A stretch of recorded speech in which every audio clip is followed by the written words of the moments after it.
Okay, we are in Tafman Alpha Lachavah. Kol Kli, Tochum by Rov Tashmisho. The Mechaber says that every Kli, if you want to kasher it, you go if the Rov Tashmisho. We had in the last halacha that if you use something as a Kli, then you kasher as a Kli, and as a Kli, however you use it, that's how you kasher it. So now the obvious next question is, what happens if I use the Kli sometimes this way and sometimes that way? Okay, so what should I do? So our natural reaction would be well, you kasher it the most harmonic way. Let's use it as a Kli and it's a Kashering. So you say, I have to kasher as a Kli. Both ways I use it, so I have to kasher it the Mucham way. So that's not the rule. The rule is, according to the Mechaber, the rule is Kol Kli Hocham Rov Tashmisho. Therefore, Hilchach Ka'aretz Afal Pi Shemam Mishtam Shemehem B'Kli. If you use a plate, so occasionally you might use it as a Kli Alpha Eish. Still, Kivan Rov Tashmisho would be Iri. Shema'ar Alein Kli came to Kashering, since the Iker way that you use it is with Iri Kli, you kasher it with Iri, even though occasionally you use it as a real Kli. Okay, so logically you would think you should use the stronger way, and the Mechaber tells us that you don't have to use the stronger way. You could use the Rov Tashmisho, the primary way that you use the Kli. Okay, we're not going to do the Ramah this week, which is most negative. We're just going to stay on the Mechaber, who says that the Ramah is going to argue somewhat. Okay. Where does this thing come from? Where does it come from that you should follow Rov Tashmisho? Where does that come from? So the Gemara says this. The Gemara says in Psachim that you kasher a knife with hagol. We had that halacha a few halachas ago, and at the time I told you we're really not explaining that halacha. It says you kasher a knife with hagol, which is, we all know that's what you're supposed to do. That's what the Gemara says.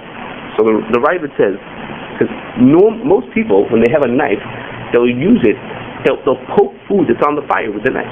Okay, that's what's considered, in his mind, that was considered normal. He says, how come you can kasher a knife with hagol? Don't you poke food on the fire also? Or for us, an example, you have a fork. How do you kasher a fork? You do hagol. Don't you ever turn over check your food, see if the food is ready, stick something into the food, you turn a piece of food over on the fire. So don't you need some water? You need liquid. It's the Ravid kasher.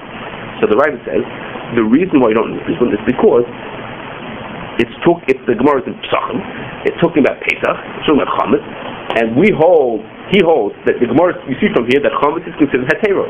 The din is from Hetera, you don't have to do Libun. From Hetera, you only have to do Hagala. If you use Hetera on the fire, you don't do Libun, you just do Hagala. So he says, the reason why the Gemara says you do Hagala is because it's talking about Chametz, and Chametz is Hetera Bala. You get how right? That this is also Gemara in Avodah Zarah. That the Gemara in Avodah Zarah says that knives need Libun to kasher them. So what's going on? How come the Gemara in Avodah Zarah says it needs Libun, and in Psachim it says it needs Hagala? The answer is because in Psachim it's talking about Pesach, it's talking about Chametz, and therefore you need Hagala because it's Hetera. Okay, so it has nothing to do with the knife per se. It has to do with the fact that usually it's a Pesach. That's what the Ravid does. And the Ramban argues. The Ramban says that no, Chametz is not Hetera, and the reason why you can do Hagala is because the knives in Psachim are a different kind of knives than the knives in Avodah Zarah. The knives in Psachim are the kinds of knives. What do you usually do with a knife? You don't usually use a knife on the fire. Usually you use a knife to cut hot food. So it needs Hagala. But occasionally we use it on the fire. The Gemara is being mechadish you that there's a rule that you follow Rov Tashmisho. The normal way you use a knife is in a Kli. Once in a while you use it the other way. So therefore the Gemara is teaching us a rule that you follow Rov Tashmisho. So now, those are the two main ways to answer this stira. So therefore, since the Mechaber said that Chametz is Isur Bala, that we had in Halacha or whatever, that Chametz is Isur Bala, since he passed that Chametz is Isur Bala, therefore he says, well then what's shot in this Gemara about the knives? It must be because he followed Rov Tashmisho. Okay, those two answers are opposites of each other. If you hold Chametz is Isura, then you gotta hold that you only have to kasher from Rov Tashmisho. Okay, so what we're seeing in the Mechaber here is an outgrowth of a kula that we saw a few halachas ago. Okay, so the Rav says, hold on a second. What's going on here? What's the logic over here? Like I said when I started, the logic is that you should not follow Rov Tashmisho. The logic is, what happens if you use a kli once for treif? You have to kasher it? Yeah, you don't say most of the time I use it for kosher.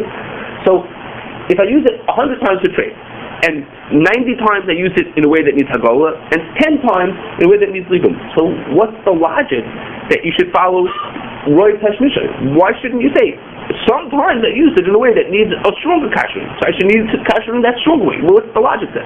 This is Rashi says that when the Gemara is talking about the normal way you kasher a kli, which is going to say the Ben Yomer. When you kasher a kli as Ein Ben Yomer, the whole need to kasher the kli is the Rabbanan. Because Midrash don't have to kasher at all. So since it's only Rabbanan, the Chachamim made a kula, and they said, don't make yourself crazy. Don't sit and dream up every crazy way you might have used this kli. Just think, what's the normal way you use this kli? It's a plate, you use it with Eruch. So you catch it with Eruch. You use this knife, how do you use a knife? You use a knife to cut hot food. Yeah, once in a while you stick a knife onto the fire. The Chum didn't make you go that far, and they said you only have to kasher it, think of the normal way you use this kli, and then kasher based on that. Okay, that's the svara for why the Chacham allowed you to be makel that Rov Tashmisho. Now again, the din of Rov Tashmisho or the svara, both are not in the Gemara. Both is really a deal that the Ramban or the Rav is making based on a kasha of a seer of the Gemara. Okay, I'm saying this is all a chiddush, but that's it. That's what Mechaber holds, and we, even the Ramah holds, that's Mikra din. We follow Rov Tashmisho. You don't have to kasha. It's not a din, as you can imagine. It's not a din special for Pesach. It's not a din special for Pesach. As we said, according to the Ramban, the Gemara happens to be talking about Pesach, but has nothing to do with that. And in fact, if you look in Yerdea, in Hagol Kalim in Yerdea, it says that they were also they follow Rov Tashmisho. You're saying that you could, sometimes you have like a shiloh, whatever, you could be, we don't hold it to be mistarf to say, well. Yeah, well, when we get to the Ramah next week, when we get to the Ramah, you'll see plenty of cases where we're saying on that. Yeah. They only follow Rov Tashmisho. Now again, Rov Tashmisho doesn't mean, if you use it once for trade, you have to catch it. But if the main way you use the kli is a certain way, and the occasional way you use it the other way, if you use it 3 times to trade, 2 like this and 1 like that, you go to the 2. Right, that's correct. Right, you follow Rov Tashmisho. Right, that's correct. That's what you do. That's correct. And you'll see when we get to the Ramah exactly when we are saying the Ramah doesn't. It's not as makel as the Mechaber is, but basically he holds like the Mechaber. Mm-hmm. Okay, now the Mishnah Berurah points out something obvious now. If the Rajma said the svara is that since it's ain't ben yoyim, it's only Rabbanan, therefore we can follow Rov Tashmisho. Well, then it follows that if a kli is ben yoymai and you're kashering it, then you can't be samech on Rov Tashmisho. This whole kula that you can follow Rov Tashmisho only works if the kli is ben yoymai. Because if it's ben yoymai, could you kasher ben yoymai? So when can we kasher? When you're right that usually you don't kasher ben yoymai anyhow. But there are ways to kasher ben yoymai. No. Let's say if you had shishim connected to the kli. Okay, we'll get to that in a long time. Talking to that. To do what? To kasher with the kima? No, yeah, okay. So I don't want to talk about that because kashering with the pegima is basically making it individual. It has the same effect that the kashering is always up on. So I'm going to put that on the side. Not for this. It won't work for this. Why? Well, yeah. No, because it believes the right. So. Okay. And you're not, and the kashering is not getting to it, not getting it out. It's not going to help. So let's say it was with kli rishon and Eruch kli rishon. Right. And you are plugging it with a kli rishon. So the blias, as far as the device looks in the blias are fixed, there's no more blias. Okay. So then the regular hagol you could do it either. We can concoct a case like that, right? How about if it was Liebman and one was Bishop, right? Liebman when. So right. So then the pegima didn't do the job. The pegima didn't make it pokum with the device. That's correct. Okay. Okay. So the bishop will point that out that if you're still talking about the device, then you have nothing to talk about. Then this whole thing doesn't start. Okay. Now the Rajva in explaining this thing about Ein ben Yomer, in the middle he throws something in, okay? And I'm going to point it out because it's where's the Rajva? The Rajva is in a Tshuva Shin Ayin Beis. Okay? Shin Ayin Beis. 372. The Rajva is like this. Because Ein ben Yomer is Mutar B'diavad. In explaining why the Chum were Mekel, he says Ein ben Yomer is Rabbanan and it's Mutar B'diavad. Okay? So now, Pri Megadim and Rabbi Shachar pick up on that word, and they say, wait a second, if it's only mutter, because Ein ben Yomer is mutter b'diavad, even if you don't kasher, right? Even if you don't kasher, he says, wait a second, but in Hilchos Pesach, the Ramah in a couple of halachos, in Tafsir Mem Zayin, is going to say that Ein ben Yomer is asher b'diavad on Pesach.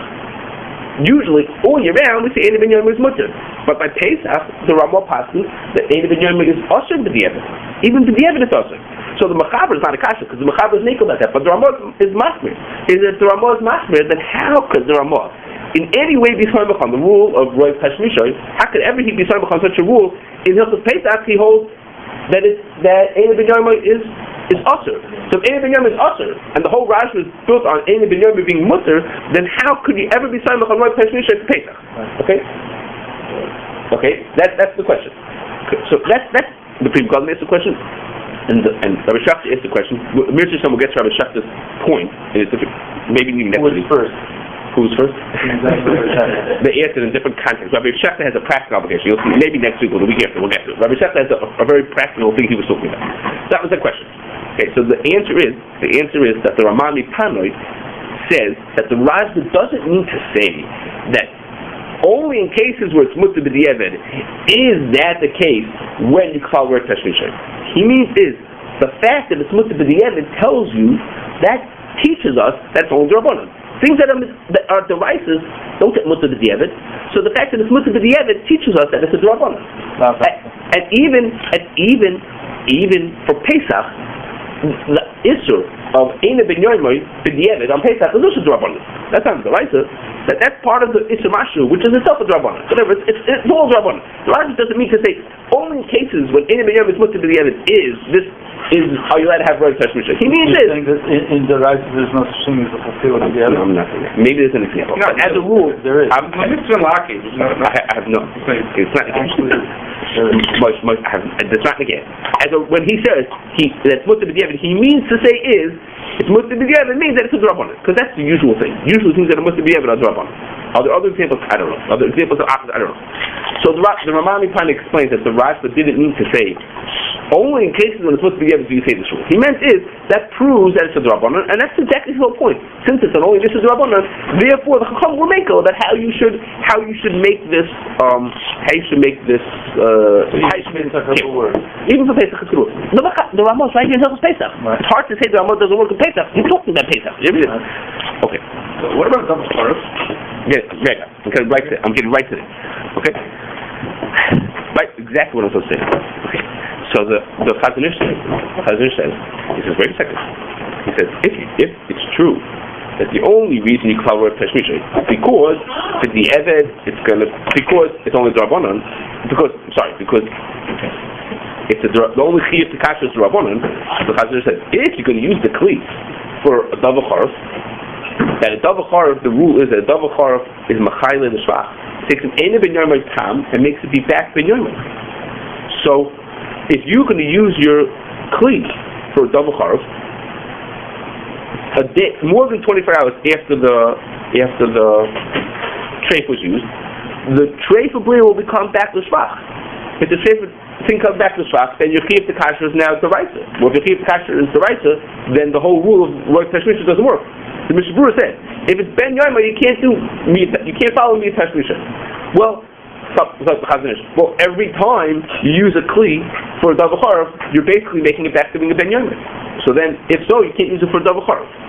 Okay? Now, a problem with the Chazanish says, we hear a logical reason. The problem is, why doesn't anybody say this?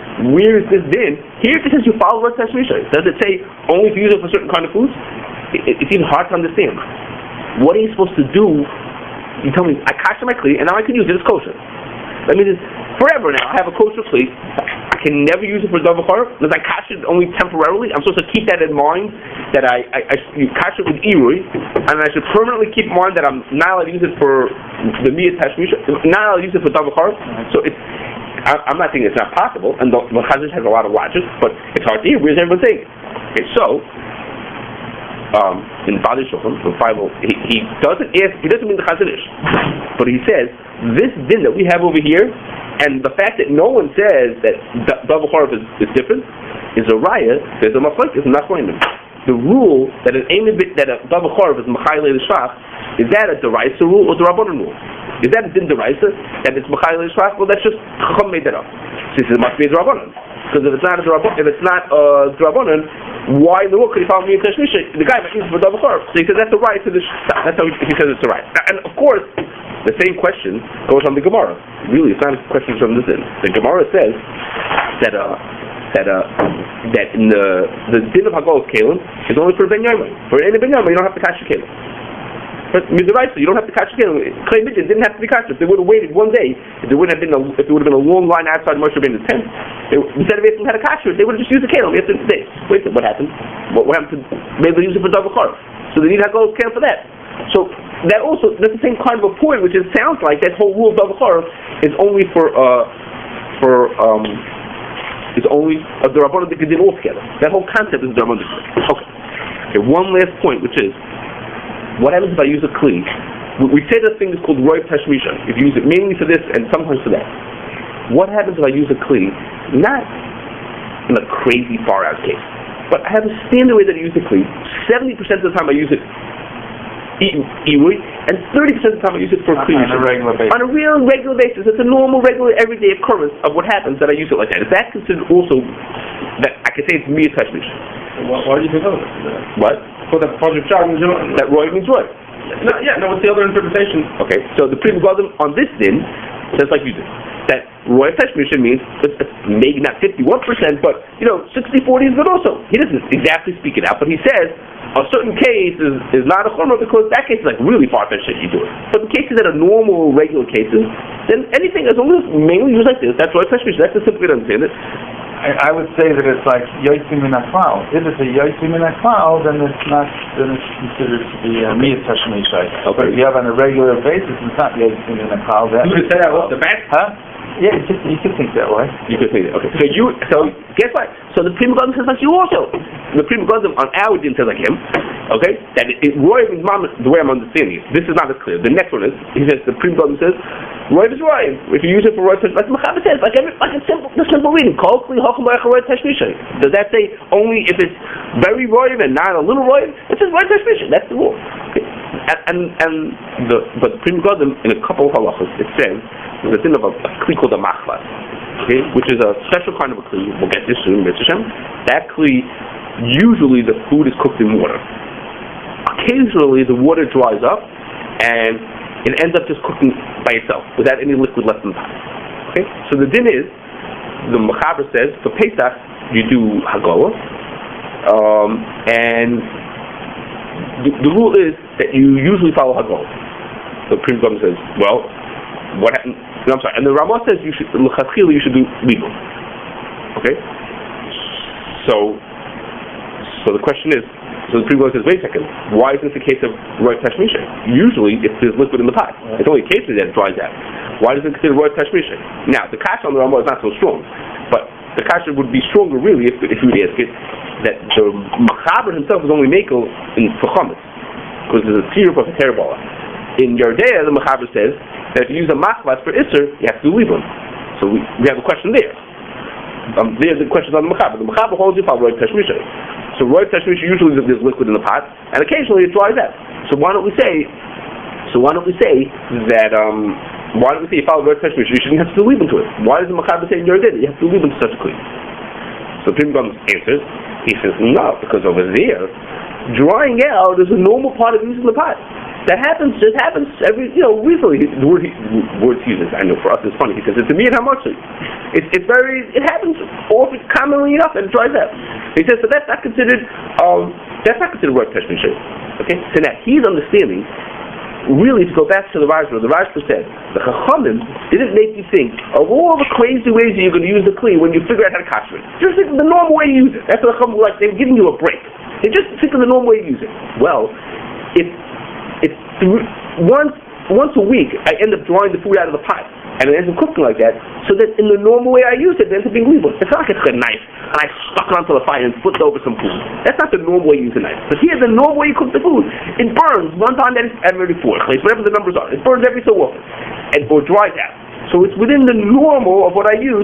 So therefore, the Chachamim, in giving me the leniency and saying you can not think about every way you use it, just think about the normal way you use it. Well, the normal way you use it is that you dry the food out sometimes. That's a normal way to make it. So it's not just like a crazy thing you have to think of. And therefore, that's nichlal in the rule of Roy Tashmisha. Okay, it is. It's the way. Now I'm saying the second Pri Megadim that I told you is clear what he says. The first one. It's my understanding what's Pri Megadim. Not as clear when I'm saying the first one. Okay? But I believe that's what he says, and I believe that that's how most people assume also. Like you said, read it in. It says, Kol kli hochem b'echad Roy Tashmisha. It doesn't say any qualification that you have to, if it's this much Roy for that much, it says Roy Tashmisha. The normal way you use it. Even the Rajba is a headburn in that thing. The Rajba who's saying about what's coming, expecting to be in this and that. So again, if it was 51%, then no one's going to sit there with a clock and say, you use it for 51% this way and 49%. Okay, but within reason, if Roy Tashmisha, I think that's accepted, like the Pri Megadim on this din, that Roy Tashmisha is Roy Tashmisha, leaving that as a kasha. Why that din is like that, I'm not sure. You didn't see the kasha anyway. It was your kasha. You didn't see it anyway. No, but again. No, it is your kasha. No, I didn't see the question, but know that I still think that That that's what people assume, that Rov Tashmisho means Rov Tashmisho. You just follow Rov, like literally, you know, 50, is it 60-40, that's it. You gotta pay your people to understand it like that. Right, okay, so the Supreme Court is saying it's the answer to Kashrus. That's right, that's true. I Okay. wouldn't be surprised if I find some, wicked safer, they'll say that Rov Tashmisho means, mean chain also, I don't know. Not always, not I understand that. But you can't. You gotta get your shit out. Okay, so we have to, it's a question, okay? That's it, we'll stop here.